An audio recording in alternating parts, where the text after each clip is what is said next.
Mazmur 131, ada bagian Mazmur yang indah sekali, saya ingin baca buat saudara.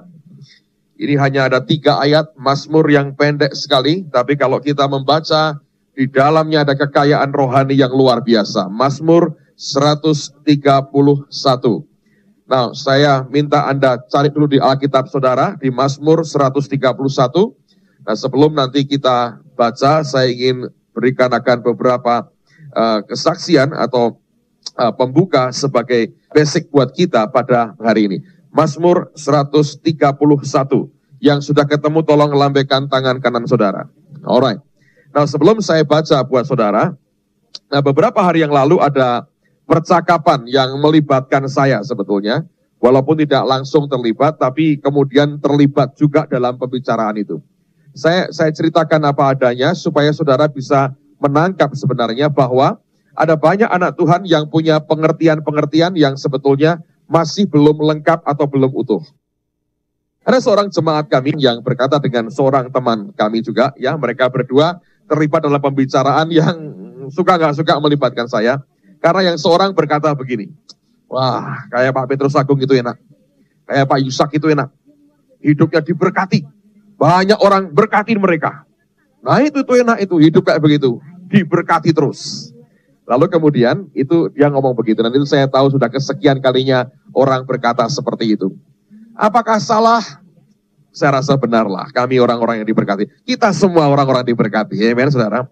Nah tapi dia sempat mengucap, dia mungkin lihat akan kehidupan kami, dan sebagainya. Well, anyway. Lalu kemudian teman yang satu ini mencoba memberikan penjelasan. Dia berkata dengan santai dan sesuai dengan gayanya, orangnya memang super confidence kalau ngomong gitu ya. Tapi ya orang ini baik dan cinta Tuhan. Dia berkata begini, secara bisnis, dia berkata, itu bisa dijelaskan. Wih, saya berkata, kamu kok hebat sekali, dalam sekali. Oh ya, dia berkata, saya kalau ngomong dalam-dalam, dia berkata gitu. Oke, silakan, go ahead. Dia berkata, secara bisnis, secara manusia, bisa dijelaskan. Well, saya bilang, saya pengen dengar tuh penjelasan secara bisnisnya. Karena saya nggak merasa bisnis even sampai hari ini. Anda beli kaset khotbah saya nggak dapat satu rupiah pun. Anda beli buku yang terus even 1 rupiah pun saya nggak dapat. Jadi saya tidak merasa bisnis, saudara, dalam hidup saya. Saya pikir saya nggak mau terlibat dalam hal seperti itu. Tapi teman saya berkata begini, itu bisa dijelaskan. Oh, saya berkata, coba kamu jelasin supaya saya mengerti. Saya belajar daripadamu. Lalu kemudian dia berkata begini, kalau orang seperti Pak Petrus Agung, Pak Yusak, beberapa hamba Tuhan itu produknya, itu jangka waktu matinya itu lama. Produknya. Kalau kita ya, pedagang itu agak susah. Ada yang jangka waktunya pendek. Contohnya, dia berkata, kalau kita buka restoran, selama ada yang Anda masak, untuk Anda jual, orang bisa makan, orang akan beli. Ya kan? Tapi kalau daging habis, sayur habis, semuanya habis, mau masak apa? Begitu kau tidak bisa masak, kalau engkau buka restoran, tidak ada orang beri kamu uang. Karena tidak ada orang makan di restoranmu. Seandainya, dia berkata, orang itu makan juga di restoranmu. Paling sekali dia makan, dia bayar. Besoknya, dia perlu makan lagi untuk bayar lagi. Kalau mereka ini tidak. Cukup ngomong sekali, katanya, direkam, gitu, direkam di 2 tempat. Satu direkam di hati masing-masing. Kedua direkam di kaset. Ketiga direkam di mana-mana, video atau whatever, katanya. Terus kemudian dia selesai bicara, yang direkam di hati kerja, yang direkam di kaset kemana-mana, itu sudah berapa orang yang dengar. Semakin banyak yang diberkati, orang ingin berkati mereka. Nah itu keunggulan produk mereka, katanya. Saya pikir kurang ajar ini orang. Lalu saya berkata begini, wah bagaimana? Menurut Anda gimana? Saya berkata, itu berbahaya. Wah dia kaget. Loh kok berbahaya? Kan benar kan? Bisa dijelaskan. Saya berkata begini. Bahayanya adalah, kalau kamu melihat seseorang, ya apapun, apakah itu hamba Tuhan, atau itu anak Tuhan yang lain, atau itu pengusaha.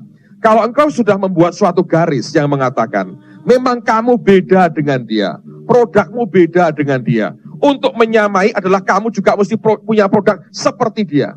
Maka sebetulnya, kalau saya mengajar firman Tuhan, dan saya cerita hidup saya, kamu tidak akan pernah bisa belajar apapun. Bahayanya adalah, orang itu hanya mengerti sepotong. Yang kamu katakan ada benarnya, tapi itu bukan kebenaran yang sejati, yang sebetulnya orang perlu mengerti. Terus dia berkata, loh kok bisa? Saya berkata, itu cuma di kulitnya. Coba kejar lagi dengan pertanyaan ini. Saya berkata, oke, jadi kalau cara seperti saya artinya saya sekali ngomong, jalan terus produknya. Lalu kemungkinan orang diberkati banyak. Oke, bagus, saya berkata. Tapi saya mau tanya, di dunia ini ada berapa juta pendeta? Saya berkata. Apakah mereka juga punya produk yang sama? Oh ya, tidak. Oke. Kenapa ada yang iya, ada yang tidak? Berarti bukan soal profesinya. Oh ya, ini kamu itu diberkati Tuhan. Oke. Dipakai Tuhan. Oke, bagus. Kalau sampai di situ, that's it, selesai. Oh, orang ini dipakai Tuhan, selesai. Kamu kagak. Jadi selesai juga. Tidak bisa belajar apapun. Lalu kalau begitu, orang berkata, wow, yang ini adalah orang pilihan. Nah, disitulah Anda menjadikan orang sebagai ilah atau berhala. Kayak kemarin saya bilang itu, sampai harus naik jet coaster di atas kota Sydney. Itu gara-gara banyak orang begitu juga, saudara. Yang menjadikan orang ini berhala, dikasih kemenyan begitu. Bukan tambah sakti, tambah cepat mati, saya berkata. Nah, saya berkata, kalau hanya berhenti di situ, orang berkata, tidak bisa belajar. Sekarang harus dikejar. Kenapa dia bisa dipakai Tuhan? Itu. Nah, di situ sebetulnya saya berkata begini. Yang kamu harus jelaskan kepada setiap orang adalah, bahwa kamu jangan melihat akan hasil akhirnya. Karena orang cenderung hanya melihat kulitnya pada hasil akhir. Coba dibedah dalamnya. Lihat komponennya. Ya toh, lihat semua partikel di dalamnya. Ini arus listriknya mau kemana. Coba dibongkar semuanya. Lalu kamu akan lihat suatu proses yang dibangun. Nah, di situ berlaku universal. Karena oleh tangan Allah yang sama, mengerjakan seorang manusia sebetulnya. Dari situ kamu bisa berkata, kalau Tuhan bisa kerja dalam hidupnya, bukan karena orangnya hebat, tapi Allahnya yang luar biasa. Nah, dalam hidupku, kalau aku mengizinkan Tuhan mengerjakan dengan hukum-hukum yang sama, maka saudara akan melihat kemuliaan Tuhan even greater, bahkan yang lebih besar akan Dia berikan dalam kehidupan kita. Ngerti saudara? Nah, tadi pagi saya berdoa, Tuhan ngomong begini, orang yang tahu akan proses sesuatu, dia kelak akan menjadi produsen. Orang yang hanya tahu akan hasil akhir, dia tetap akan jadi konsumen dalam hidupnya. Betul nggak saudara? Dalam urusan sehari-hari, kalau Anda perhatikan, ada yang namanya rahasia perusahaan. Namanya ada resep yang rahasia. Ada rahasia yang disembunyikan. Itu prosesnya.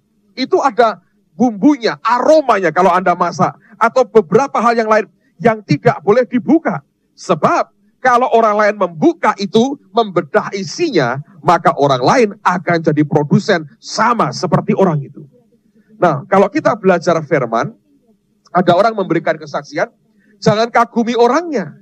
Lihat akan bagaimana proses Tuhan mengerjakan hidupnya, karena selalu Allah pakai hukum yang berlaku, yaitu firman-Nya. Dan itu universal, berlaku bagi setiap saudara. Kalau tidak, Anda akan berakhir dengan frustrasi atau kekaguman kepada manusia yang sama sekali tidak perlu sebetulnya. Amen. Nanti kalau ada orang berkata, wah ini ada mujizat luar biasa, orang yang dipakai Tuhan, bla bla bla bla bla. Saya berkata amin. Tuhan pakai orang dengan cara yang ajaib-ajaib, tapi sebetulnya yang luar biasa siapa? Tuhannya kan. Cuman orang selalu hanya nyampe kepada manusianya. Dia nggak bisa langsung tembus sampai ke akarnya. Kenapa bisa begitu? Karena pemahaman kita sangat cetek sekali dalam banyak hal. Nah, saya ingin dalam hari-hari ini kalau kita belajar firman, jangan lihat akan manusianya, jangan lihat akan produk atau hasil akhirnya, lihat akan prosesnya. Karena hukum yang sama sedang bekerja dalam kehidupan saudara. Nah, kalau engkau mengizinkan, maka perkara yang luar biasa juga akan menjadi hak saudara dan hak saya. Amen, saudara. Luar biasa. Kemarin ada seorang teman yang bersaksi, Reinhard Bonnke katanya, baru-baru ini dipakai Tuhan membangkitkan orang mati di Afrika. Tapi ketika disaksikan, dia berkata, Reinhard bahkan tidak tahu. Itu orang bangkit-bangkit sendiri, saudara. Iya toh, memang dalam kebaktiannya. Nah, siapa yang luar biasa? Tuhan pasti. Tapi berapa banyak orang yang akhirnya hanya tiba berkata, kalau gitu, engkau gua mati, gua bawa ke Reinhard. Nah, itu masalah. saudara akan membuat banyak orang bergeser dari saudara, karena engkau bawa mayat. Well, kalau engkau datang ke Tuhan, apapun bisa terjadi, oleh karena Dia maha kuasa dan luar biasa. So, belajar akan hukum yang universal itu. Belajar akan kebenaran firman Tuhan yang Allah berikan dalam kehidupan kita. Nanti kita akan tumbuh dalam kasih karunia Tuhan yang luar biasa. Amen. Nah, sekarang mari kita lihat Mazmur 131. Perhatikan pada ayat yang pertama, kedua, dan ayat yang ketiga. Judulnya bagus sekali, menyerah kepada Tuhan. Nah, saya mau berhenti dulu, saudara. Ini judul pasti diberi bukan oleh karena Daud berkata, judulnya menyerah kepada Tuhan. Ini diberikan oleh mungkin LAI yang memberikan atau penterjemah Alkitab memberi judul menyerah kepada Tuhan. Nah, kalau kita belajar kata menyerah kepada Allah itu proses yang panjang. Tapi sebetulnya hanya butuh 3 ayat untuk mengungkapkannya. Dan ini yang luar biasa. Tuhan selalu membuat banyak hal yang kontradiktif dalam kehidupan kita. Yang panjang prosesnya cukup diberi 3 ayat. Nah, itu yang luar biasa. Nah, sekarang mari kita lihat ayat demi ayat. Nyanyian ziarah Daud. Tuhan, aku tidak tinggi hati dan tidak memandang dengan sombong. Dalam bahasa lain dikatakan aku tidak sombong dan tidak loba, ya, tidak loba, tidak tamak. Aku tidak mengejar hal-hal yang terlalu besar atau hal-hal yang terlalu ajaib bagiku. Ayat 2. Sesungguhnya aku telah menenangkan dan mendiamkan jiwaku seperti anak yang disapih berbaring dekat ibunya, ya seperti anak yang disapih jiwaku dalam diriku. Ayat 3. Berharaplah kepada Tuhan, hai Israel, dari sekarang sampai kapan? Selama-lamanya. Nah, kita lihat ayat per ayat. Pada ayat yang pertama, Daud berkata begini, Tuhan, aku tidak tinggi hati dan tidak memandang dengan sombong. Atau dia berkata, aku tidak sombong dan tidak loba. Aku tidak mengejar hal-hal yang terlalu besar atau hal-hal yang terlalu ajaib bagiku. Kita berhenti dulu. Sebetulnya kalau kita membaca dalam teks Ibraninya, saya baca artikel menarik sekali dari ayat ini, bahwa sebetulnya teks Ibraninya ini agak susah diterjemahkan dengan segampang ini.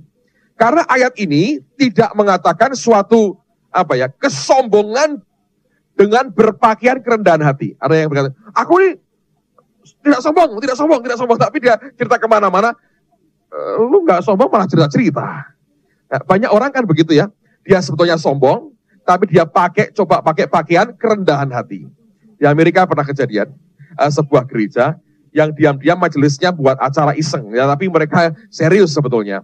Mereka mencari di antara mereka Mr. Rendah Hati. Dari semua jemaat yang ada itu, mereka berkata, mari kita pilih siapa di antara jemaat kita yang paling rendah hati. Lalu mereka punya kriteria. Dan itu diumumkan kepada jemaat bahwa dalam sekian bulan ini kita akan membuat suatu penilaian siapa di antara jemaat yang dikategorikan orang yang paling rendah hati. Ada yang tahu yang terjadi?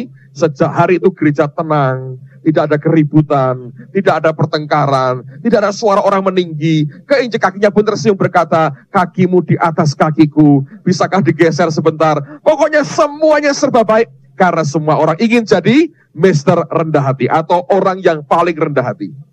Nah, didelay sekian bulan, berat sekali karena ternyata mereka sadar mengumumkan itu suatu kesalahan karena langsung otomatis orang semua pakai topeng semua. Nah, menyingkap di belakang topeng ini yang susah sekali. Akhirnya mereka menemukan seorang bapak yang sudah cukup tua dan mereka berkata, bapak inilah yang paling rendah hati. Nah, sebagai tanda kerendahan hatinya, dia diberikan suatu medali yang cukup besar dan menyolok warnanya dengan tulisan, inilah teladan kerendahan hati. Lalu kemudian ketika diberikan, bapak ini berkata, aku tidak layak menerima semuanya ini. Mohonlah jangan simpan saja buat gereja. Aku tidak layak. Tapi bapak kan berhak menerima. Ya aku mengerti, tapi aku tetap merasa aku ini tidak layak. Masih banyak teman-teman yang jauh lebih rendah hati daripada saya. Dipaksa-paksa, dipujuk-pujuk. Akhirnya dia berkata, ya jadilah kehendak-Mu Tuhan, katanya. Lalu kemudian dia diberikan kalung, medali rendah hati. Teladan kerendahan hati. Nah, hari itu luar biasa, dia diberikan selamat oleh banyak orang. Dan dia berkata, aku tidak layak, kan kalian tahu, kita banyak kelemahan. Ya tapi kamu layak kok, kamu layak katanya. Apa yang terjadi saudara? Minggu berikutnya, ketika semua kebaktian, Bapak ini juga kebaktian. Dan sambil dia pakai medalinya. Anda ngerti? Ternyata topengnya, tebalnya luar biasa. Sampai nggak ketembus batinnya. Waduh, ternyata kerendahan hatinya hanya palsu. Ketika Daud berkata, aku tidak tinggi hati, tidak memandang dengan sombong, tidak loba, itu bukan begitu.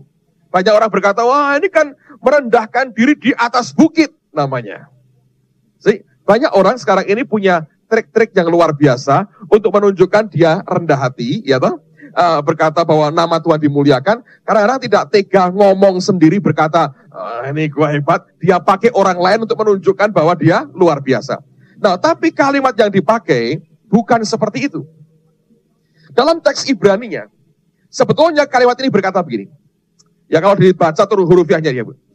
Aku sudah sungguh-sungguh dalam hidupku sampai ke tingkat di mana aku ini memang rendah hati.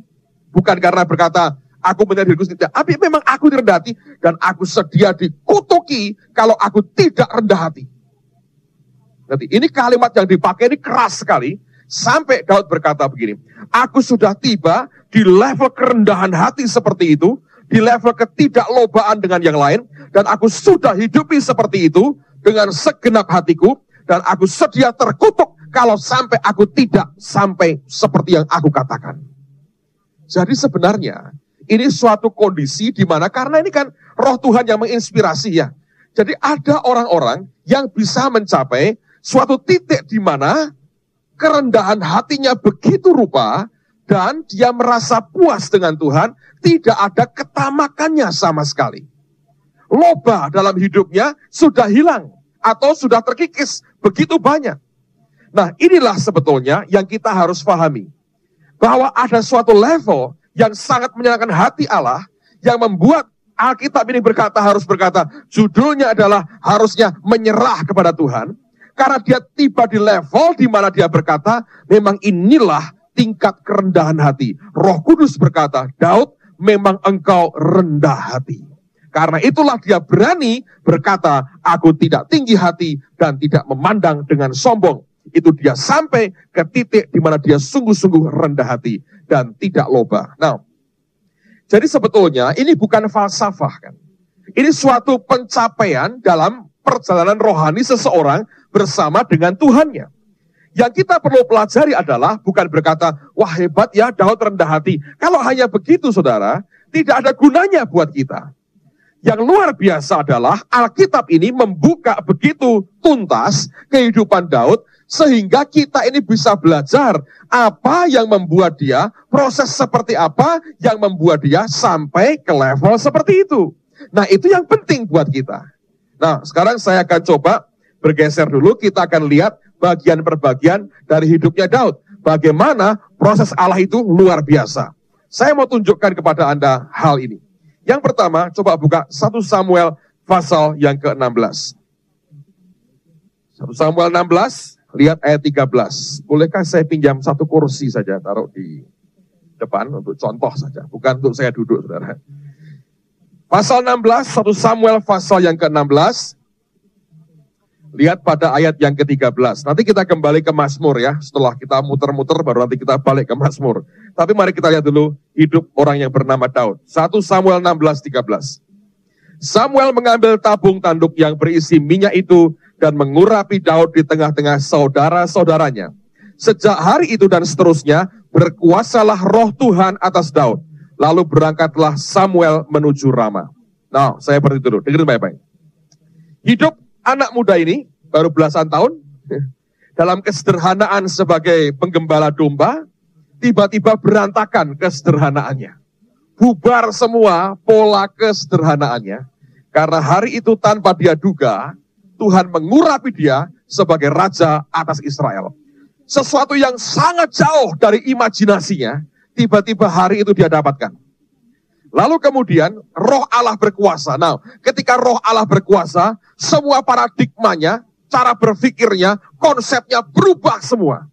Dan dia mengerti sejak hari itu bahwa ada tahta yang kelak akan diberikan oleh Tuhan kepadanya. Nah, jangan lupa, sejak hari itu, dia bukan lagi tukang angon atau gembala yang simpel berpikirnya, yang berkata, nanti setelah gede, aku kawin, punya anak, punya kambing sendiri, anakku nanti aku beri susu kambing supaya sehat, nanti aku ajar dia main kecapi, menyembah Tuhan, dan kemudian berperang melawan beruang dan singa. Bukan lagi begitu. Tiba-tiba semuanya berubah, dan dia berpikir, aku tidak akan jadi tukang angon ini selama-lamanya. Dan dia berkata, satu hari aku akan jadi raja atas Israel. Nah, Anda harus mengerti begini. Semua visi yang luar biasa, nubuatan yang diberikan luar biasa, begitu masuk dalam kehidupan kita, itu reaksinya bisa keluar dua. Reaksi roh dan reaksi daging. Reaksi roh berkata, ya dari Tuhan. Reaksi daging berkata, haleluya. Nanti gua jadi raja, saya akan punya ini, saya akan punya itu. Itu selalu muncul, saudara. Saya beritahu ya, kalau hari ini roh Allah kerja, Anda dicomot Tuhan, diangkat. Roh Tuhan muncul, Yesus muncul berkata, anakku, dalam 3 tahun lagi, tidak ada gedung kebaktian yang bisa menampung kebaktianmu. Bahkan itu Senayan itu akan jebol karena masa akan datang. Setiap kebaktian minimal 2 juta orang akan dengar engkau berkhotbah. Anda berkata apa? Pingsan, dalam hadirat Tuhan langsung. Nggak nyana kan? Bukan orang yang bernubuat, Yesus muncul misalnya. Lalu setelah itu, saudara, Anda bangun, Anda sadar, dicubit di kanan kiri, bangun. Iya, mimpi nggak? Tidak, semua menyaksikan. Yesus berkata, di video masuk gambarnya Yesus, ngomong ke kamu. Misalnya, ya tak? Kalau beri contoh yang jelas, supaya jangan orang tidak jelas. Lalu kemudian apa yang terjadi? Nah, believe me, pertama-tama Anda lahir, berdiri bangun sebagai orang yang lain. Pemalunya luar biasa. Tiba-tiba Anda punya keberanian yang hebat. Memang rohmu mengalami transformasi. Allah menyiapkan saudara. Dalam roh berkata, Tuhan, aku tidak layak. Tapi kalau engkau mau, ya aku ya mau Tuhan. Tapi kemudian daging kita membayangkan, wow, nanti aku tidak mau naik mobil, helikopter. Kok terlalu banyak orang terjun, wah pakai parasut. Dia bayangkan nanti gua punya rumah gede, gua punya bodyguard 30, wah segala macam. Itu akan keluar sebagai imajinasi kita. Bagaimanapun saudara. Karena daging itu selalu muncul. Ya, ini Anda mesti waspadai. Nah, Daud terima pernyataan itu, roh Tuhan kerja luar biasa, cara berpikirnya, tujuannya mulai bergeser. Dari sekedar kawin dan punya anak lalu punya beberapa ekor domba, kemudian tujuannya bukan cuma kawin, tapi kawin dan kawin dan kawin dan kawin dan kawin. Dan terbukti itu, ya kan? Ya tukang kawin Daud ini, saudara. Kalau dia cuma tukang gembala domba kan, kawin 1 kali aja sudah lumayan lah, saudara, ada yang mau. Kalau dia raja, semua tanda-tanda akan datang menawarkan anaknya. Gitu. Ya ke-35 ya boleh lah, pokoknya aku bisa masuk keluar istana lumayan lah, dapat pin khusus begitu. Nah, sejak itu mulai bergeser. Nah, dari mana kita tahu bergeser? Dan itu sebetulnya Tuhan yang mengerti kok, saudara. Cuma memang dari pihak Tuhan, gandum dan ilalang dalam hidup kita dibiarkan selalu tumbuh bersama sampai waktu menuai tiba. Nah, lihat kemudian perubahan yang berikutnya. Pasal 17,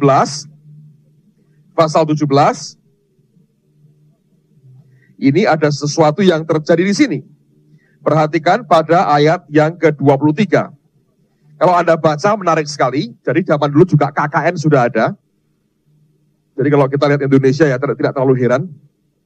Karena kalau Anda baca, si Isai ini suruh Daud dengan membawa berbagai barang, makanan, minuman, segala macam, berikan kepada komandan dari kakak-kakakmu. Kenapa komandannya disuap, tanda petik, saudara? Supaya anaknya jangan ditaruh di depannya Goliat persis.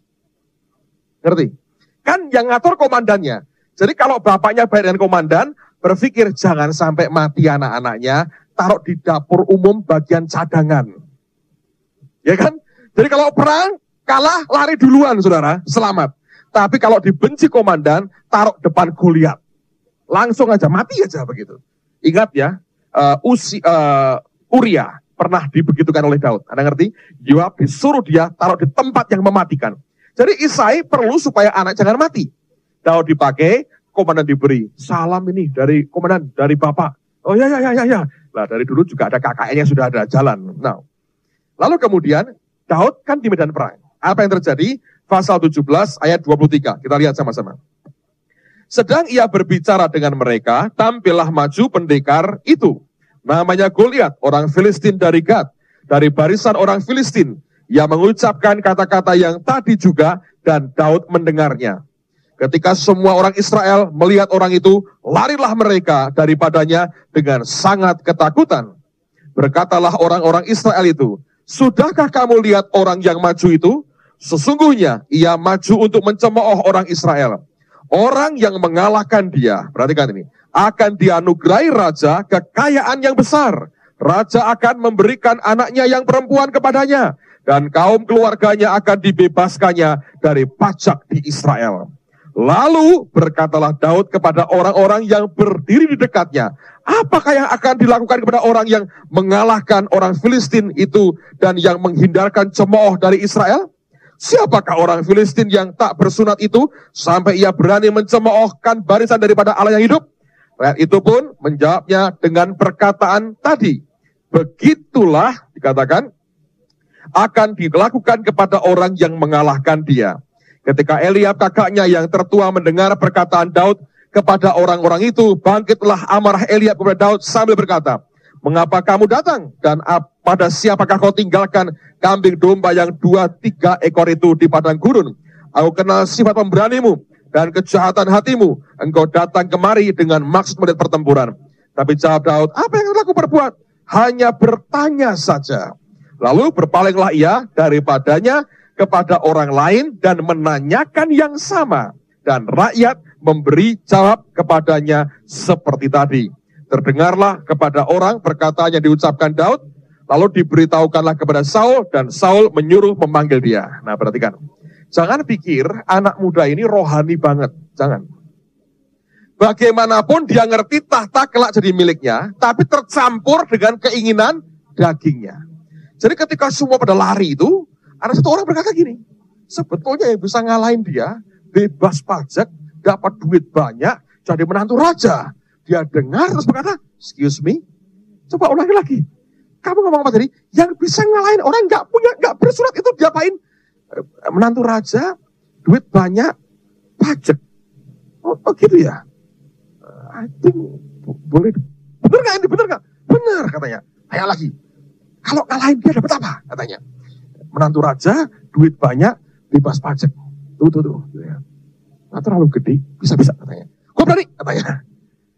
Alkitab gak berkata, maka Tuhan berkata kepada Daud, hei Daud, lawanlah belalang gede ini. Injek aku akan, no. Itu karena motivasi apa saudara? Uang, ya toh, bebas pajak, dapat duit, dan jadi menantu raja. Nah kalau jadi menantu, sudah dekat dengan ini. Jadi jangan salah ngerti.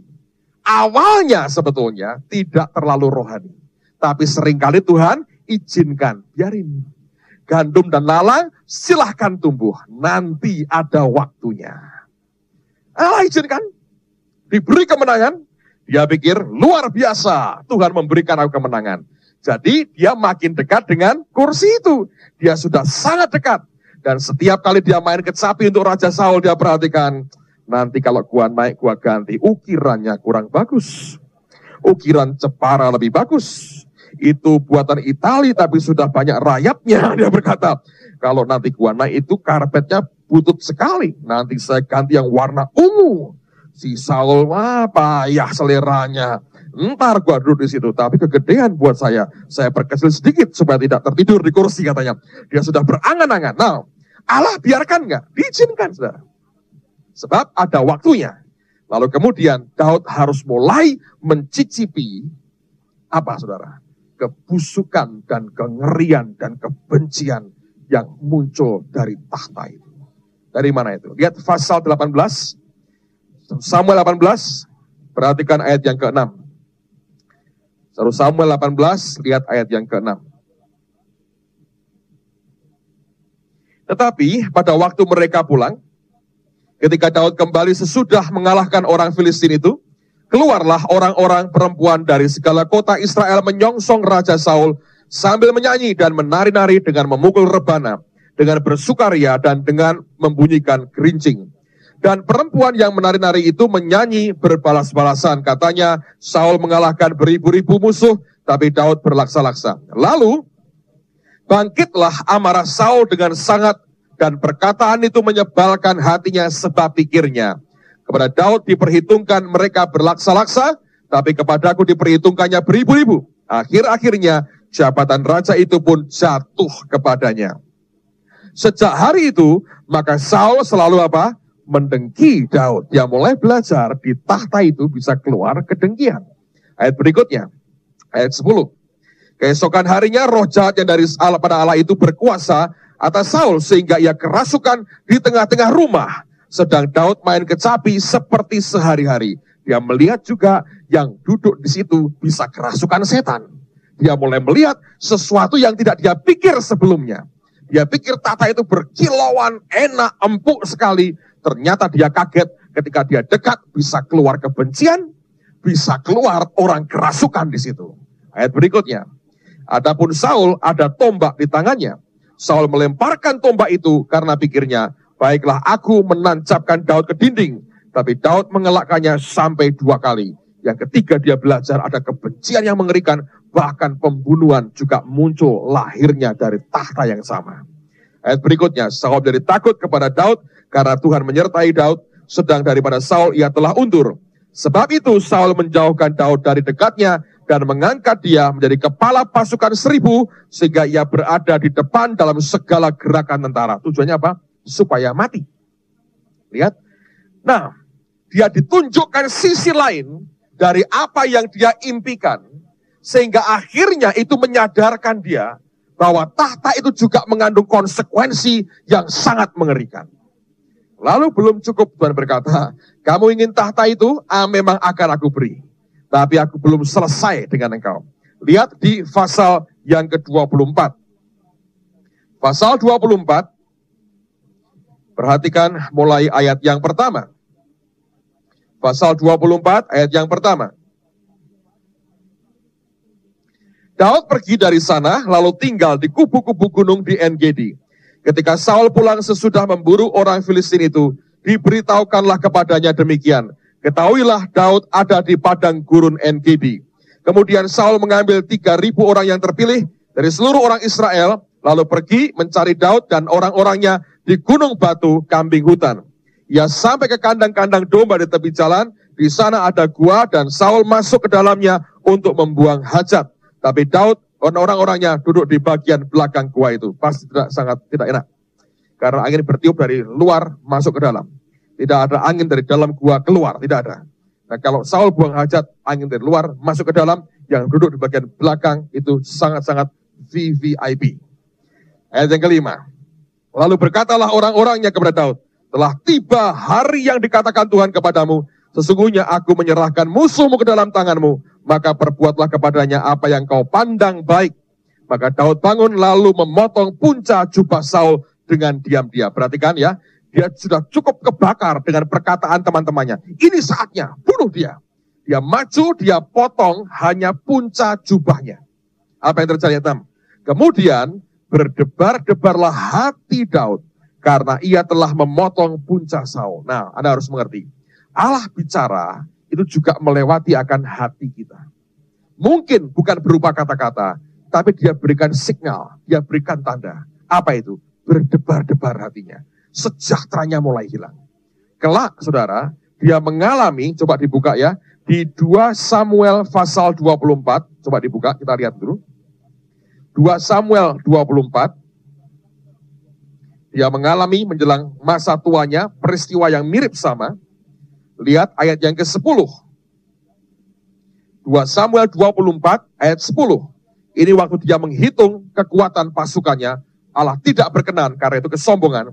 Ayat 10 Alkitab berkata, tetapi berdebar-debarlah hati Daud setelah ia menghitung rakyat, lalu berkatalah Daud kepada Tuhan, aku telah sangat apa? Berdosa karena melakukan hal ini. Maka sekarang Tuhan jauhkanlah kiranya kesalahan hamba-Mu ini, sebab perbuatanku itu apa? Sangat bodoh. Jadi kalau hatinya mulai berdebar-debar, dia ngerti sebetulnya itu sesuatu yang tidak Allah kehendaki. Balik ke pasal 24, 1 Samuel 24, ayat 7, ayat 6 saya bacakan lagi. Kemudian berdebar-debarlah hati Daud karena ia telah memotong punca Saul. Lalu berkatalah ia kepada orang-orangnya, dijauhkan Tuhanlah kiranya daripadaku untuk melakukan hal yang demikian kepada Tuanku, kepada orang yang diurapi Tuhan, yakni menjamah dia sebab dialah orang yang apa? Diurapi Tuhan. Nah, apa yang dia pelajari di sini? Dari dia ingin sekali dengan tahta itu, karena ada kekayaannya, ada bisa kawin berkali-kalinya, bisa bebas pajak, memerintah orang semaunya. Dia begitu ingin, bagian ilalangnya masih ikut bermain. Lalu kalau Anda perhatikan dalam hidup kita, hal yang sama terjadi. Kalau kita menerima janji Tuhan, lalu kita menginginnya begitu rupa, sampai muncul berbagai variasi keinginan yang lain, itu ilalangnya, daging kita, hal-hal itu keluar kebusukannya. Sampai engkau kaget, loh kok begini? Lalu engkau muntahkan. Engkau berkata, ternyata di dalamnya ada kejahatan, kebencian, kerasukan setan, dendam, amarah, iri hati, pembunuhan. Dia berkata, karena begini. Dan dia diajar Tuhan melihat sisi lain, bahwa yang kamu inginkan ini Daud, tidak sesempurna yang kamu duga. Memang akan aku berikan kepadamu, tapi kamu harus sadar, dari tempat itu engkau bisa kerasukan kayak dia. Lalu dia mulai redup itu, ilalangnya. Terus tambah sama Tuhan. Ketika dia mau memotong puncak jubah Saul, berdebar-debar hatinya. Dia berkata, dia belajar apa? Oh, ternyata bukan soal kursinya, tapi soal dia yang meletakkan siapa, itu yang penting. Karena kalau hanya kursinya, kebusukan bisa keluar, roh jahat bisa nongkrong di situ. Dan ternyata untuk orang ditaruh Tuhan di situ, dipotong puncak jubahnya pun Tuhan sudah tidak berkenan. Ketika dia berdebar hati, dia berkata, tidak akan aku jamah dia, sebab dia orang yang diurapi Tuhan. Jadi di situ Allah mengajar Daud, dia berkata, jangan ingini barangnya, ingini dia yang memberikan itu kepadamu. Jangan ingini materinya, jangan ingini hartanya, jangan ingini tahtanya. Ingini dia sumber segala sesuatunya. Itu yang dia pelajari, saudara. Nah, begitu kuatnya sebetulnya apa yang Tuhan lakukan. Makanya Tuhan kalau didik kita itu sebetulnya bukan kayak saya ngajari saudara. Ini kecil sekali sebetulnya. Tuhan kalau didik itu dibawa dalam pengalaman. Yaitu ngeri sedap itu, saudara. Kalau perlu ya begini-begitu, saudara. Itu begitu. Kalau perlu diomongin, mati. Terus begitu aja. Supaya Anda belajar banyak. Kalau begini cuma sedikit ini. Tapi kalau Anda ngalami betul, itu sudah masuk di hati. Susah hilangnya. Begitu mau apa sedikit, kita ketawa. Lu gak ngerti, kan dipuji-puji orang, Anda tidak akan happy lagi. Saya berkata, ini yang membuat cepat mati yang kayak begini. Anda berkata, amin, amin, amin. Memang mau mati kalau sudah begitu, saudara. Amen. Kalau Anda ngalami yang saya alami, Anda gak bisa nyengir bahagia loh orang puji-puji saudara. Believe me. Anda tahu ini bahaya ini. Langsung Anda jaga hati, Tuhan tolong hatiku. Amen, saudara. Nah, Daud belajar, ini banyak sisi ternyata. Oh, berarti kalau Tuhan masih mau dia, aku tuh gak bisa ngapa-ngapain. Sekalipun aku merasa lebih baik dari dia. Jadi ternyata urusannya bukan ke barangnya, tapi ke sumbernya. Siapa itu? Tuhan sendiri. Saudara, sedemikian hebatnya itu pendidikan Tuhan bagi dia. Sampai satu kali, dia benar-benar sempat kehilangan tahta itu. Dia sudah naik, dia sempat kehilangan. Nah, lihat reaksinya. Ini orang kehilangan tahta, tenang, luar biasa. Lihat ya, di 2 Samuel 15 sekarang. 2 Samuel 15, perhatikan pada ayat yang ke-24. Kalau Anda baca judulnya, pasal 15 ini, Absalom mengadakan persepakatan gelap. Anda tahu ceritanya ya. Di ayat 13, di atasnya Daud melarikan diri dari Yerusalem. Dia sungguh-sungguh kehilangan tahta di Yerusalem. Nah, ayat 24. Kita lihat. Dan lihat juga Sadok ada bersama dengan semua orang Lewi, mengangkat tabut perjanjian Allah. Mereka meletakkan tabut Allah itu, juga Abiatar ikut datang, sampai seluruh rakyat dari kota selesai menyeberang. Lalu berkatalah raja kepada Sadok, bawalah tabut Allah itu kembali ke kota. Nah, ini beda dengan Hofni dan Pinehas. Waktu zaman Imam Eli, mereka kalah perang, mereka berkata, bawa tabutnya. Tambah kalahnya tambah banyak. Ini banyak orang seperti Imam Eli dan Hofni Pinehas, saudara. Tuhan dimanfaatkan. Saya beritahu ya, engkau memanfaatkan Tuhan, tambah celaka, saudara. Dia tidak pernah bisa dimanfaatkan siapapun.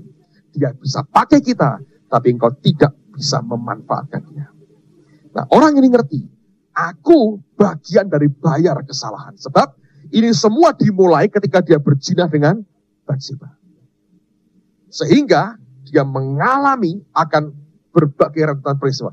Dia sadari siapa dirinya dan sudah ngerti tahta ini gak ada gunanya. Tergantung dia mau tidak duduk di tahta. Jadi dia tidak mencoba memanfaatkan tabut. Karena begini, tabut itu bisa politis sekali. Kalau Daud tetap pegang tabutnya, seluruh Israel akan kembali ke dia. Karena mereka akan nyembah Tuhan. Ngerti? Tapi itu kan jahat. Tuhan dimanfaatkan untuk dirinya. Nangkap saudara? Coba belajar lewat ini semua. Berapa banyak anak Tuhan, hamba Tuhan, yang mencoba memanfaatkan Tuhan untuk dirinya. Tahu tidak? Terusin lagi. Dia berkata 25, lalu berkatalah raja kepada Sadok, bawalah tabut Allah itu kembali ke kota, jika aku mendapat kasih karunia di mata Tuhan, maka ia akan mengizinkan aku kembali, sehingga aku akan melihatnya lagi juga tempat apa? Kediamannya. Tetapi jika ia berfirman begini, aku tidak berkenan kepadamu, maka aku bersedia. Biarlah dilakukannya kepadaku apa yang baik di matanya. Itu yang hebat, saudara. Makanya ini perlu mengalami proses sampai titik nyerah. Nah, kalau kita tahta berkata, ayo mati sama-sama kalau perlu. Gontok-gontokan, ini sumber keributan. Sebab kita bergeser bukan melihat Tuhan, melihat kepada barangnya, kedudukannya, kenikmatannya. Yang dipertahankan orang ini terus. Lupa bahwa Allah itu punya kehendak, punya selera, dan sempurna semuanya. Dan dia berkata, kalau dia tidak berkenan lagi, aku bersedia. Kenapa aku mesti ngotot? Percuma. Nanti aku duduk pun kerasukan setan. Mertuaku sudah kerasukan. Aku gak mau kayak mertuaku.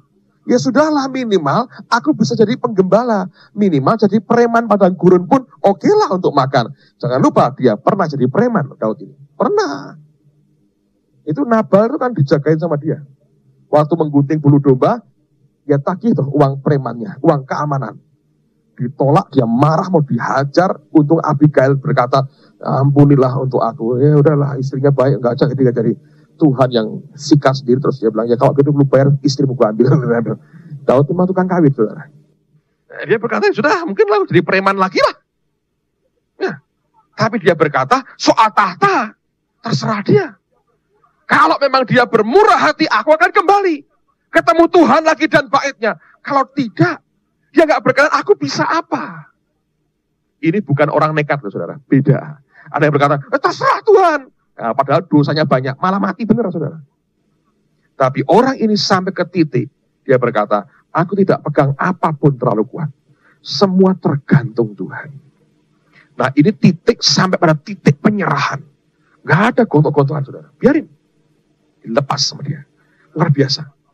Nah, pasal 16 sekarang. 2 Samuel pasal 16.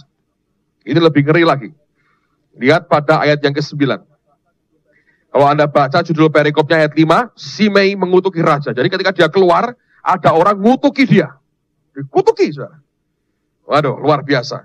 Terus ayat yang ke-9 ya, pasal 16 ayat 9. Lalu berkatalah Abisai anak Seruya kepada raja, mengapa anjing mati ini mengutuki tuanku raja? Wah, luar biasa nih. Kadang-kadang raja itu baik, satpamnya galaknya luar biasa. Saudara. Waduh, anjing mati ini. Waduh, kalau ngomong ya tajam-tajam, saudara. Dan orang Yehuda itu kalau ngomong tajam-tajam. Nanti baca di Alkitab itu, perang mulut menang dia. Luar biasa. Makanya banyak orang Kristen juga perang mulut sukanya. Wih, saya berkata, dijauhkanlah kiranya daripada kita dengan jenis ini. Mengapa anjing mati ini mengutuki Tuanku Raja? Izinkanlah aku menyeberang dan memenggal kepalanya. Bayangin. Tetapi kata Raja, apakah urusanku dengan kamu, hai anak-anak Seruya? Biarlah ia mengutuk. Sebab apabila Tuhan berfirman kepadanya, kutukilah Daud, siapakah yang akan bertanya, mengapa engkau berbuat demikian? Bayangin, saudara. Itu orang yang sampai pada menyerah dengan Tuhan. Bukan orang frustrasi loh, saudara ya. Bukan, beda-beda. Frustrasi itu engkau tidak bisa berbuat apa-apa lagi, terus engkau, ya sudah apa boleh buat. Dia masih bisa berbuat. Penggal pun, cuma anjing mati katanya. Tapi dia tidak mau menggunakan kekuatannya. Dia berkata, semua terserah dia. Sebetulnya kalau berantem betul, perang saudara betul, belum tentu kalah secara manusia. Ini jago perang dari muda, saudara. Absalom itu kurang nggak bisa apa-apa. Sekali gebrak mati langsung orangnya. Terlalu ribut dengan rambutnya. Keramas setiap hari. Pakai shampoo ganti-ganti. Nyangkut itu di pohon. Pakai hitam siapa takut segala macam. Nyangkut di pohon. Mati dia. Ini pinter keramas kalau Absalom. Daud pinter perang, saudara. Itu kan rambutnya kan begitu kan. Itu pinter keramas dan ngebluhnya pinter, saudara. Mungkin buka salon dia. Daud memang orang perang. Kalau berantem bener gak menang ini anaknya. Bener gak menang. Cuma dia kekuatannya tidak mau dia pakai. Saudara ngerti ini percuma. Aku bunuhin semua rakyatku juga. Akhirnya kerasuan juga aku. Kalau di atas gak mau, apa boleh buat? Ini bedanya orang frustrasi dengan orang menyerah. Kalau Anda menyerah itu sebetulnya Anda masih punya kekuatan. Untuk ngotot, untuk fight, untuk berantem sampai mati.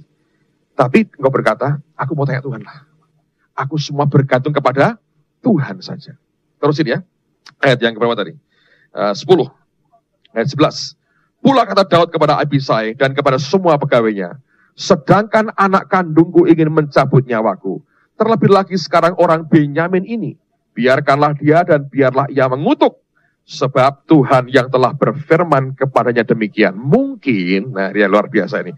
Tuhan akan memperhatikan kesengsaraanku ini. Dan Tuhan membalas yang baik kepadaku. Sebagai ganti kutuk orang itu pada hari ini. Luar biasa. Dia masih punya kekuatan. Anjing mati, tidak dia satir. Dia biarin, ini RW, lewatin aja lah, gak apa-apa lah. Dan dia berkata, aku mau cari Tuhan aja lah. Mungkin dengan aku diam, ada kemurahan Tuhan yang besar dalam hidupku. Biarin. Siapa tahu memang Tuhan yang nyuruh dia mengutuki. Lalu kita bisa apa? Dia pencipta. Kalau dia berbuat apapun, tidak ada yang bisa tanya, mengapa engkau berbuat demikian? Ngerti, benar. Kalau Anda belum sampai ke sini, Anda akan terus bertanya, mengapa Tuhan? Terus bertanya lama-lama kepahitan dengan Tuhan.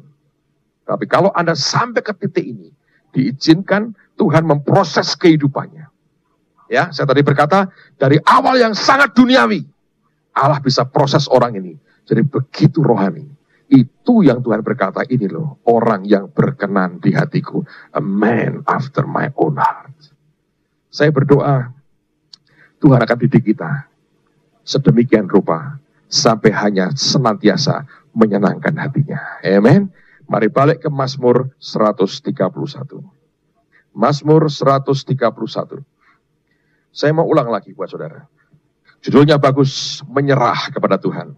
Nyanyian Ziarah Daud. Tuhan, aku tidak tinggi hati dan tidak memandang dengan sombong. Aku tidak mengejar hal-hal yang terlalu besar atau hal-hal yang terlalu apa? Ajaib bagiku. Anda ngerti? Penyerahannya yang luar biasa. Dan sekali lagi saya berkata bahwa proses Tuhan dalam hidup kita itu luar biasa. Kami berdua ya, saya dengan istri saya berkata bahwa saya bersyukur Tuhan berikan pasangan hidup yang rohani. Tadi pagi telepon dan sempat sharing dengan saya apa yang dia alami dalam hidupnya. Dan saya perhatikan Tuhan pakai dia dan dia makin hari makin cepat majunya, saudara. Nah, saya mau cerita bagian dari pengalamannya. Saya mau beritahu pada Anda, kami ini bukan pasangan yang sempurna. Dan masih banyak yang perlu dibenahi dan kami perlu belajar begitu banyak. Tapi dia sudah cerita di beberapa tempat, jadi saya dengan terbuka saya akan ceritakan kepada Anda bagian dari pengalamannya. Mungkin kalau Anda dengar tidak akan bisa memahami kok bisa begitu keinginannya, tapi itu terjadi. bagaimanapun daging kalau belum ditundukkan penuh akan terus bangkit. Istri saya ini sebetulnya sudah lelah sekolah. Dari kecil sekolah terus kan ya, semua kita sekolah terus. Dia berpikir gini, nanti kalau aku sudah lulus, aku selesai sekolah. Ternyata tidak bisa berhenti sekolah. Tuhan beri kami anak 3, yang pertama dan ketiga oke, yang kedua perlu didampingi. Kalau tidak diajarin sekian jam setiap hari, dapatnya 3 dan 4, saudara. Kalau didampingi terus, bisa 6. Seringkali 5. Jadi, apa boleh buat? Nah, ya saya itu anak membuat kita tetap rendah hati, karena apa? Tuhan berkata gini, lihat anak 1 aja kamu nggak bisa. Mau ngurusin orang banyak, mana kamu bisa? Memang nggak bisa Tuhan. Nah, jadi dia berkata, semua kan karena aku, bukan karena kamu. Saya bilang, 101% benar, saya berkata gitu. Tuhan mesti benar, percayalah, Tuhan mesti benar. Lalu kemudian, sudah. Ternyata kan itu sekian tahun, bertahun-tahun, lamban sekali. Naik dari kelas ke kelas itu berat sekali. Lama-lama, tanpa disadari itu nekan dia. Nekan. Dan kemudian, ternyata nggak dibereskan cepat dengan Tuhan. Kok bisa Pak? Bisa. Manusia itu bisa apapun bisa. Nah, saya ceritakan apa adanya tanpa saya malu bareng saudara, karena ini fakta. Tapi pendidikan Tuhannya itu luar biasa. Sudah ya, berat, lama-lama itu nekan. Nah, kalau Anda punya problem, Anda coba tangani tidak bisa dengan segala macam. Saya sudah ngomongin banyak, tapi orang itu dengan Tuhan, pribadi demi pribadi, sendiri-sendiri itu. Ya, Pak Yusuf berkata sekali, ikut Tuhan tidak ada rombongan, masing-masing dewek-dewek, dia berkata begitu. Itu betul. Anda boleh punya suami kayak apapun, ya toh. Tapi kalau saudara dalam proses Tuhan, saya hanya bisa mengantar sampai depan pintu ruang doa. Ketika dia masuk, urusan dia dengan Tuhan sendiri. Nah, ini sudah proses cukup banyak, lama sekali. Sampai diam-diam, jadi tekanan berat, saudara. Jadi depresi dalam hidupnya. Karena sekolah itu. Berat sekali. Nah, istri saya ini keinginannya banyak.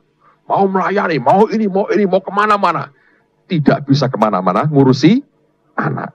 Kalau dia lihat saya angkat koper pergi, dia ingin sekali pergi. Tapi tidak bisa, dia harus ngurusi matematika, bahasa Inggris, bahasa Jawa.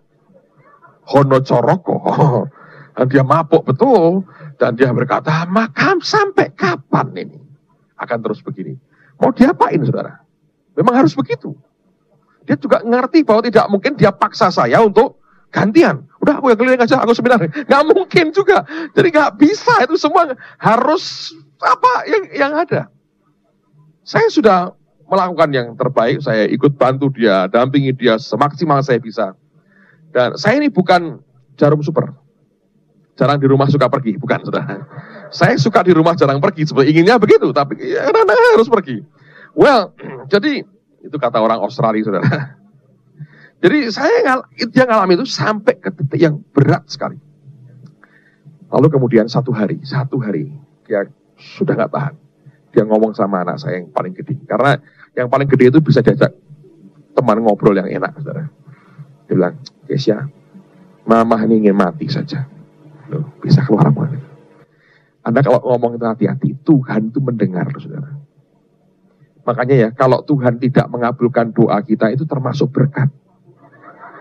Kalau semua doamu dikabulkan, repot. Jadi duda saya hari ini, saudara. Langsung diaminkan, ya gitu, waduh, repot. Ya, susah. Jadi, Anda kalau Tuhan nggak dengar doa, bukan nggak dengar, Tuhan diam saja, tidak menjawab apa-apa, tidak, itu bagus. Saudara kan tidak ngerti ujungnya apa yang terjadi, ya toh? Jadi dia ngomong sekali, waduh, mama pengen mati aja. Tuhan dengar rupanya. Dan setengah dikabulkan. Nah, gini saudara, setengahnya gini. Setengahnya bukan mati beneran, tapi dibawa dalam suatu alam roh. Dalam mimpinya dia ngalami namanya mati. Satu hari dia bangun pagi, dia masih ketemu saja dipeluk. Saya berkata, ada apa ini sebetulnya ini? Terus dia nangis, dia cerita. Aduh, aku senang masih ketemu kamu. Ya, aku juga senang ketemu kamu. What's wrong? Lihat anak yang kedua, si Samuel datang, dipeluk anaknya. Ya, aduh, ini luar biasa. Dia berkata, masih bisa gini itu berkat. Apa yang terjadi, saudara? Pak 2 hari kok ngomong mati terus Pak? Nggak apa-apa. Biar malah panjang umur kalau banyak ngomong mati. Lalu kemudian dia cerita gini, malam itu dia mimpi. Menurut saya bukan mimpi, karena Tuhan pernah hadir kepada Salomo dalam mimpi. Jadi tidak semua mimpi itu murni mimpi itu saudara. Itu bisa pengalaman dalam dunia roh. Dia berkata gini, dia bilang, aku ini mati. Jadi rohnya itu pergi. Jadi sekarang dia bilang, aku bisa ngerasakan orang mati seperti apa.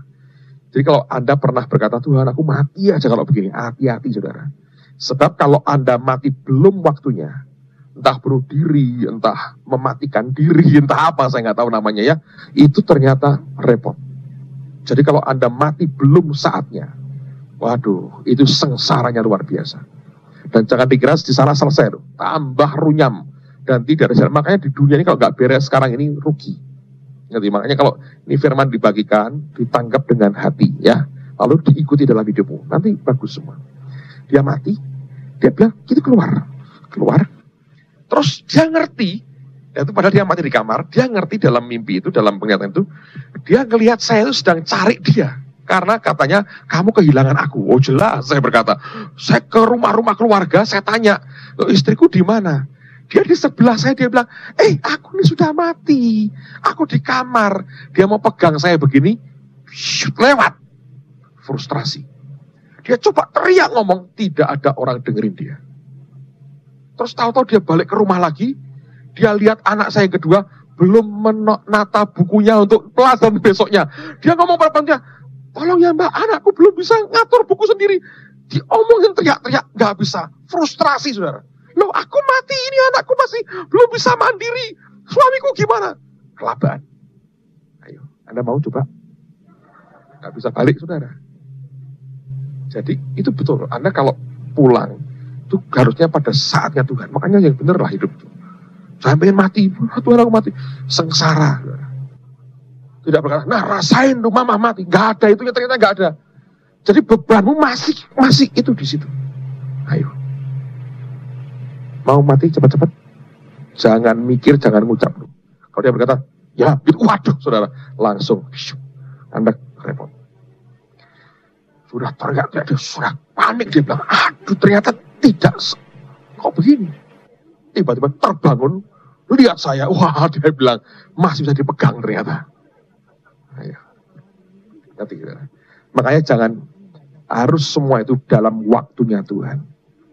Jangan engkau putuskan sendiri nyawamu, saudara. Itu kalau melayang-layang gimana? Ikut seminar, mau amin? Gak denger. Ayo. Mau salaman sama, gak bisa loh, kok lewat. Jadi masih nih hatinya. Berapa kali Anda dengar ya? Orang misalnya ya, gak mati-mati, terus sampai yang lain semua minta maaf dengan dia, baru lega, terus mati. Ada yang seperti, oh nunggu anaknya dari mana, itu memang ikatan dengan dunianya masih ada sebetulnya. Gitu. Anda punya utang banyak, bunuh diri, itu kan ikatannya untuk bayar utang masih ada. Itu kelabakan mau bayar gak bisa tuh saudara. Jadi ternyata segala sesuatu, itu kalau bukan kehendak Tuhan yang sempurna, Tuhan didik ya. Saya bersyukur didikan Tuhan selalu sempurna. Ternyata itu luar biasa. Daud berkata, aku tidak memandang dengan sombong, aku tidak loba, aku tidak mengejar hal-hal yang terlalu besar, atau hal-hal yang terlalu ajaib bagiku. Itu penyerahan. Nah, ayat yang kedua. Sesungguhnya aku telah menenangkan dan mendiamkan jiwaku. Anda perlu belajar ini. Seperti anak yang disapih, berbaring dekat siapa? Ibunya. Ya, seperti anak yang disapih, jiwaku dalam diriku. Ayat 3 berkata, berharaplah kepada Tuhan, hai Israel, dari sekarang sampai selama-lamanya. Nah, dengan baik-baik. Penyapihan terjadi kalau Anda sudah pernah punya anak dan disapih itu kan begitu ya. Jelas karena pertumbuhan si anak itu membuat dia harus mulai terima makanan yang keras, ya kan? Jadi disapih dari susu ibu, dia akan mulai makan makanan yang keras. Tapi sebetulnya yang paling berat bagi si anak adalah seperti dipisahkan jiwanya. Nah, dalam kehidupan kita ini bersama dengan Tuhan, ada saatnya di mana Tuhan berkata, kamu sudah mulai dewasa. bentuk kedewasaan itu ketika kita mengalami penyapihan dari Tuhan. Saudara akan mengalami ketika engkau makin dewasa, engkau akan dibuat ketergantunganmu kepada orang akan makin kurang. Engkau diajar mandiri bergantung kepada Tuhan sebetulnya. Nah, di sini ada bahayanya. Karena orang bisa bergeser dari satu ekstrim kepada ekstrim yang lain. Dari sangat bergantung sekali menjadi orang yang kemudian jadi gantungan orang lain. Dari sangat bersandar kepada orang lain jadi sandaran orang lain. Nah, ini mesti waspada. Kalau yang pertama, Anda masih belum dewasa. Itu masih Kristen anak-anak. Ketika makin dewasa kau disapih, engkau makin dewasa, orang lain akan sepertinya nyandar ke hidupmu. Nah, kalau engkau menikmati itu, saudara, engkau menggantikan kedudukan Tuhan dalam hidup saudara. Ini yang berbahaya. Kejatuhan dimulai oleh sebanyak orang yang sudah mulai dewasa sebetulnya. Ketika Tuhan mulai pakai dia, anugerahnya luar biasa, ya, kekuatannya, karyanya begitu ajaib, dia dipakai Allah dengan dahsyat, semuanya luar biasa. Lalu dari orang yang perlu orang lain, jadi orang yang diperlukan oleh orang lain, dibutuhkan orang lain. Nah, yang pertama membuat engkau tidak pernah dewasa, yang kedua membuat saudara jadi sombong akhirnya. Kedewasaan itu sebetulnya tetap disapih, tapi tetap bersama dengan ibu kita, dengan orang tua kita, dengan Roh Kudus sendiri. Keterikatan dengan dia tetap kuat, tapi engkau diajar untuk mandiri dari ketergantungan kepada orang lain. Nah, ini bagian yang sebetulnya harus diwaspadai. Karena orang bisa bergeser dari ekstrim satu kepada ekstrim yang lain. Contoh nih, ada orang-orang yang, saya pernah baca buku seorang hamba Tuhan. Dulu dia ngajar soal kelimpahan. Tapi rupanya dia bablas. Sehingga uang itu menjadi kecintaannya. Akibatnya hancur hidupnya, masuk penjara, rusak ministrinya. Sekarang dia bergeser, dia bilang, aku tidak percaya kelimpahan lagi. Orang harusnya pikul salib. Nah, dia bergeser dari ekstrim ke ekstrim. Ngerti? Jadi orang pikul, lu kamu gak percaya? Ya, karena itulah aku di penjara. Salah sebetulnya. Bagian dari apa yang dia yakini itu over. Ngerti? Nah, itu dalam kehidupan kita hal yang sama sering terjadi. Saudara mesti hati-hati, kalau ketika Tuhan mulai sapih engkau, mulai didewasakan, engkau mulai kenal dengan Tuhan, mulai jalan, mulai diuji, itu nanti tandanya orang lain akan mendekat kepada saudara dan cenderung bergantung kepada Anda. Jangan pernah menikmati itu, saudara. Karena bahayanya adalah engkau menggantikan kedudukan Tuhan dalam kehidupan kita. Coba lihat sebuah contoh dan kita akan selesai dengan ini. 2 Tawarikh pasal yang ke-24. Ini ayat yang luar biasa. 2 Tawarikh 24. Ayat 1 sampai 3 dulu kita baca. 2 Tawarikh 24. Ayat pertama. Yoas berumur 7 tahun pada waktu ia menjadi raja, dan 40 tahun lamanya ia memerintah di Yerusalem. Nama ibunya ialah Sibya dari Beersheba. Yoas melakukan apa yang benar di mata Tuhan selama hidup Imam Yoyada. Jadi ada tandanya, selama hidup Imam Yoyada. Jadi orang ini bergantung kepada seorang imam. Ayat 3. Yoyada mengambil 2 orang istri bagi dia. Bahkan istrinya pun gak berani pilih sendiri. Imamnya yang pilihin. Rohani banget ya. Oh, ini imam yang pilihin. Dan dari mereka ia memperoleh anak laki-laki dan anak perempuan. Terus luar biasa pekerjaannya. Lalu lihat, kita lompat ke ayat yang ke-15. Yoyada menjadi tua dan lanjut umur. Lalu matilah ia 130 tahun umurnya ketika ia mati. Lebih tua dari Ibu Suri di Inggris, saudara, yang hari ini dikubur. Ini dia 130 tahun umurnya. Yang dikuburkan di kota Daud di samping raja-raja karena perbuatan-perbuatannya yang baik di Israel terhadap Allah dan rumahnya. Ayat 17. Ini yang berbahaya. Sesudah Yoyada mati, pemimpin-pemimpin Yehuda datang menyembah kepada raja. Sejak itu raja mendengarkan mereka. Ayat 18. Mereka meninggalkan rumah Tuhan, Allah nenek moyang mereka, lalu beribadah kepada tiang-tiang berhala yang disembah, dan patung-patung berhala. Oleh karena kesalahan itu, maka Yehuda dan Yerusalem tertimpa apa? Murka. Lihat, gampang sekali loh orang jatuh. Makanya kalau ada disembah orang, saya heran ada orang-orang yang menikmati disembah orang. Ditakuti, dihormati, disanjung-sanjung, itu bangga. Bahkan kalau perlu itu ditunjukkan, ini aku mau. Saya berkata itu bahaya sekali. Sebab orang nyembah Anda, itu nanti bisa dongkel Anda dari bawah. Ngerti? Penyembahan itu ngeri sekali. Bahaya. Hanya Tuhan yang berhak terima penyembahan. Sebab kita tidak tahan terima penyembahan, tidak tahan. Tubuh dosa, nature dosa ini tidak tahan terima penyembahan.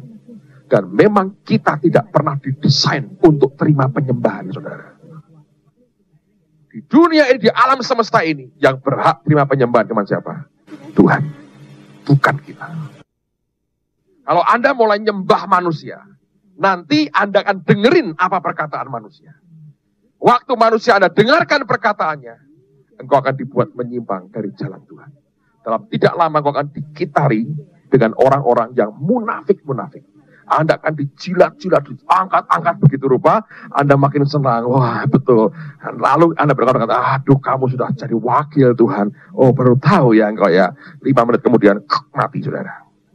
Pilih. Terjadi.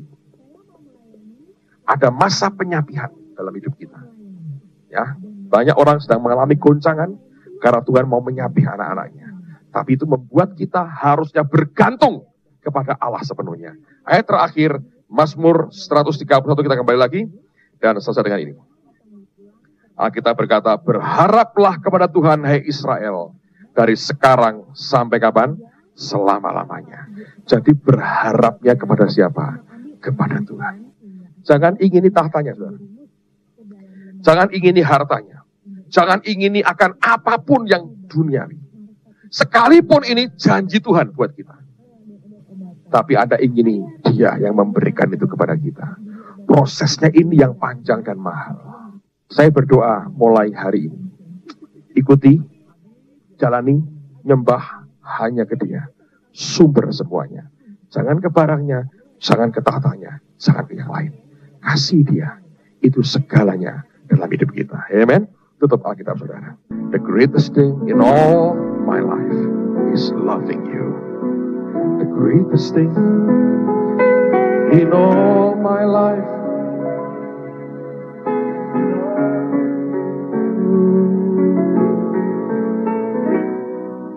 The greatest thing in all my life is loving you. I want to love you, Lord. I want to love you more. The greatest thing in all my life is love. Tuhan itu punya alat yang beraneka ragam. Kenapa saya berani berkata begini? Karena Tuhan percayakan dalam beberapa 11 tahun terakhir saya mengembalakan jemaat. Saya perhatikan kadang-kadang Tuhan itu menunjukkan kepada saya seorang dirigen dalam sebuah orkestra yang luar biasa. Sebuah orkestra itu tidak terdiri dari satu alat musik, tapi dari berbagai macam yang lain. Semua alat itu punya keahlian, punya suara yang khas, ya, bunyi yang khas. Bagus. Tapi tidak bagus kalau semua bass semua. Enggak ini. Tapi kalau dipadukan semua, jadi luar biasa. Seperti kalau kita masak. Ya, seorang koki yang hebat itu punya berbagai macam alat. Dia punya sendok, dia punya garpu, dia punya tempat penggorengan, dia punya kompor, dia punya pisau, dia punya kalau perlu golok gede, dia punya segala macam. Dia gunakan dengan terampil. Kalau cuma masak dengan golok terus, saudara, itu perang namanya. Bukan masak, walaupun itu alat masak. Ngerti ya? Kita sudah cukup lama dalam seminar ini kan. Saudara, believe me, Anda tidak cukup hanya dengar Satu orang aja. Memang kita bukan gereja. Tapi satu orang sebenarnya tidak bisa mengcover semua. Saya melihat di dunia ini ada begitu banyak alat Tuhan yang luar biasa. Saya ingin kalau Tuhan izinkan tahun ini, dari waktu ke waktu lah, nanti kalau ada tamu-tamu kami dari luar yang saya tahu akan memberkati saudara, saya ingin hadirkan mereka di kota ini supaya jadi berkat buat saudara. Anda kalau dengar John Evans ini, Anda pasti ngerti ini bicara soal keuangan. Kalau setiap minggu Anda dengar duit terus, wah, muka kita mungkin bisa berubah-ubah. Dari Patimura, Imam Bonjol, Cendrawasih, segala macam. Dan terakhir apa? WR Supratman. Jadi kalau Anda dengar tiap minggu duit terus, beda. Tapi kalau kita berkata, aku nggak butuh ini, itu juga kesalahan. Ya, semua itu kan dipadukan sih. Ya, dipadukan. Saya ngomong yang sama kepada jemaat. Perlu sekali. Setahun sekali, 2 kali dengar sehat. Karena tiap kali kepakaian dengar duit. Lama-lama, do not do it. Tidak berbuat apa-apa. Tapi kalau saudara sesekali Anda dengar, itu akan menyehatkan kita. Balance, berarti buat mendarat sekali-sekali. Karena kenyataan bahwa kita akan butuh uang setiap hari. Pak, saya diberkati Tuhan. Mungkin Anda perlu dengar untuk nolong orang-orang lain di sekitarmu yang membutuhkan solusi yang bagus dari firman Tuhan. Dan saya berdoa, ini akan jadi berkat besar buat kehidupan kita. Anda dengarkan orang lain, Anda akan diberkati. Cuma belajar begini, bagaimanapun dirigennya itu siapa? Roh Kudus sendiri. Dia ngatur, ada perlu ini, ada saat perlu ini. Dan itu bagus buat kita. Dengan demikian kita punya gambaran keseluruhan yang lebih utuh tentang Tuhan kita. Orang ini memang dipakai khusus soal itu. Saya tidak. Dia khusus dipakai karena di Nigeria didatangi Tuhan. Ada sinar masuk di kamar hotelnya. Dan di situ Tuhan bicara dengan dia. Dia diberi mandat untuk bicara soal keuangan. Dan kami di gereja kami mengalami breakthrough luar biasa. Even sampai hari ini. Dahsyat sekali. Oleh karena siapa? Oleh karena Tuhan. Tapi dia pakai berbagai alat, ya, dia pakai pisau, dia pakai apa, untuk meramu sesuatu yang luar biasa. Yang penting, hatimu melekat kepada dia, sumber segala sesuatunya. Amen. Mari katakan sama-sama. The greatest thing in all my life is loving you. Greatest thing in all my life is love. I want to love you, Lord.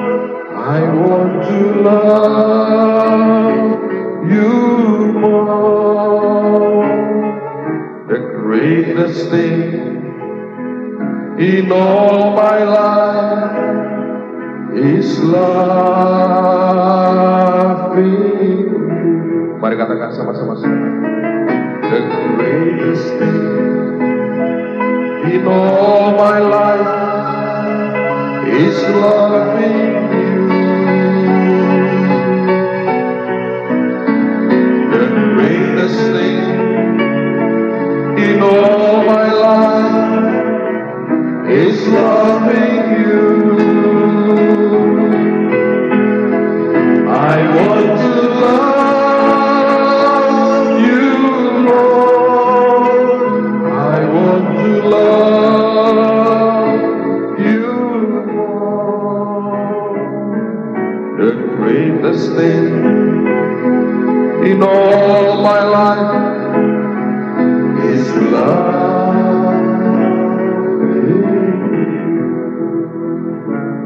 Tuhan, terima kasih untuk anugerah petang hari ini. Hamba berdoa, mintakan berkat terbaik bagi anak-anakmu semua demi nama Tuhan Yesus. Buat hati semua kami melekat hanya kepadamu Tuhan. Kau sumber segalanya.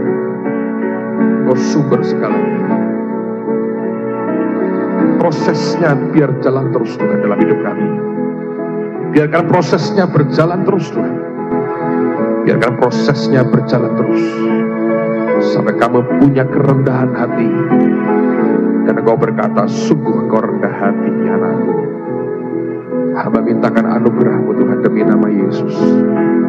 Buat hati kami dan mata kami berpaut terus hanya kepadamu. Karena yang terbesar dalam hidup kami adalah mengasihi Kau. Kami terlebih hamba mintakan, bless their heart, Lord, berkati hati mereka. Sampai kami semua bisa berkata, sungguh the greatest thing in all my life is loving you. Terima kasih Bapa. Terima kasih Tuhan Yesus. Terima kasih Roh Kudus.